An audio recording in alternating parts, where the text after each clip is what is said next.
It was a beautiful morning on the island of Sodor. Thomas the Tank Engine's blue paint sparkled in the sunshine as he puffed happily along his branch line with Annie and Clarabelle. He was feeling very pleased with himself.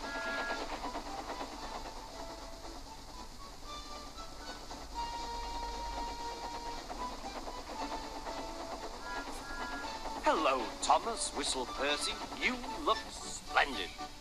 "Yes, indeed," boasted Thomas. "Blue is the only proper color for an engine." "Oh, I don't know. I like my brown paint," said Toby.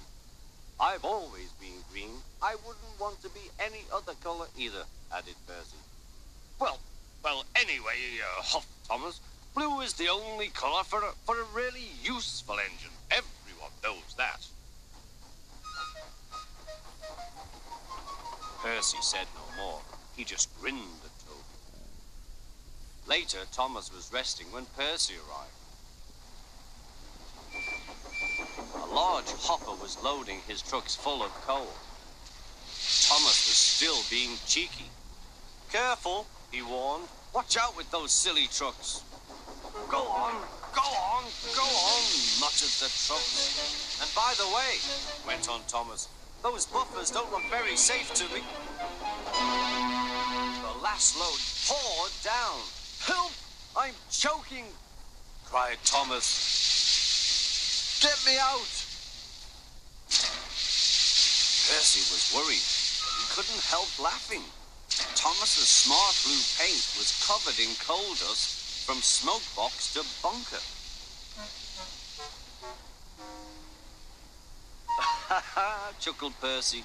"You don't look really useful now, Thomas. You look really disgraceful." "I'm not disgraceful," choked Thomas. "You did that on purpose. Get me out."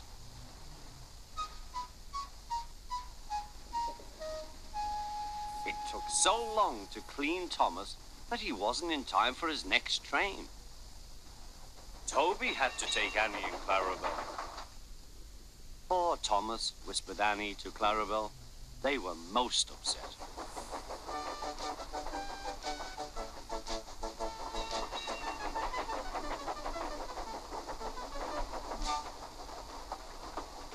Thomas was grumpy in the shed that night. Toby thought it a great joke, but Percy was cross with Thomas for thinking he had made his paint dirty on purpose. Fancy a really useful blue engine like Thomas becoming a disgrace to the Fat Controller's railway. Next day, Thomas was feeling more cheerful as he watched Percy bring his trucks from the junction. The trucks were heavy and Percy was tired.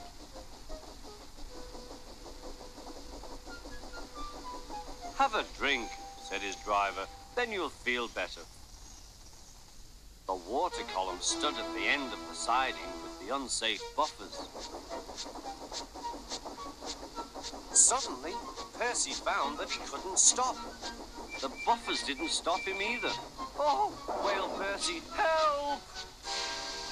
The buffers were broken and Percy was wheel deep in coal. It was time for Thomas to leave. He had seen everything. "Now Percy has learned his lesson too," he chuckled to himself.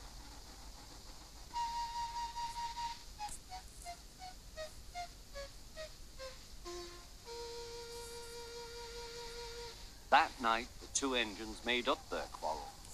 "I didn't cause your accident on purpose, Thomas," whispered Percy. "You do know that, don't you?" "Of course," replied Thomas, "and I'm sorry I was cheeky. Your green paint looks splendid again, too. In future, we'll both be more careful of coal."